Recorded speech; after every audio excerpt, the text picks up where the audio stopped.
মসজিদের ভিতরে জানাজার নামাজ পড়ার জন্য মসজিদের মেহরাবের ডানে বা বামে অনেক জায়গায়, বেশিরভাগই বাম দিকে, একটা লাশ রেখে জানাজা পড়ার মতো একটা ঘর তৈরি করা হচ্ছে। এটা কতটুকু বৈধ ইসলামী শরিয়া দৃষ্টিতে? দেখেন, আমি আগে বলে রাখি, মাসআলা আমি বলে দিব, কিন্তু বেশিরভাগ মানুষ এই মাসআলা মানে না, মানবেও না।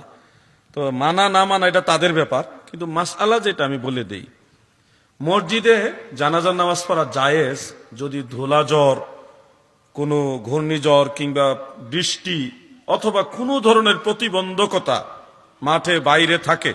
সেক্ষেত্রে মসজিদে জানাজার নামাজ পড়া বেলা কেরাহাত জায়েজ।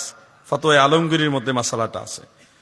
এখন আকাশে বৃষ্টিও নাই, মেঘও নাই, কোনো ঘূর্ণিঝড় ধুলাঝড় কোনো কিছুই নাই, বৃষ্টিও নাই, কোনো প্রতিবন্ধকতা নাই, এমনিতেই দেখা গেছে আশেপাশে মাঠও আছে, তা সত্ত্বেও মসজিদের মধ্যে লাশ বাইরে মুসল্লি ভিতরে, কিংবা লাশও ভিতরে মুসল্লিও ভিতরে, কিংবা লাশ মসজিদের ভিতরে মুসল্লি বাইরে, যে কোনো হালে হোক, তখন এই জানাজার নামাজটা মাকরু হবে।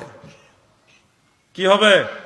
মাকরু হবে। একবার সর্বাবস্থা, লাশ বাইরে মুসল্লি ভিতরে, অথবা লাশও ভিতরে মুসল্লি ভিতরে, অথবা লাশ মসজিদের ভিতরে মুসল্লি বাইরে, যে কোনো হালে হোক, বাইরে কোনো ধরনের প্রতিবন্ধকতা না থাকলে ওই অবস্থায় মসজিদে জানাজার নামাজ পড়া হলো মাকরু। এটা হানাফি মাযহাবের চূড়ান্ত রায়।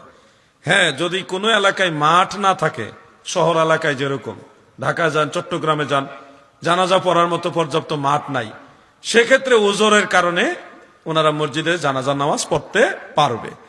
এই হলো আপনার মাসআলা। এটা হানাফি মাযহাবের চূড়ান্ত রায়। জি।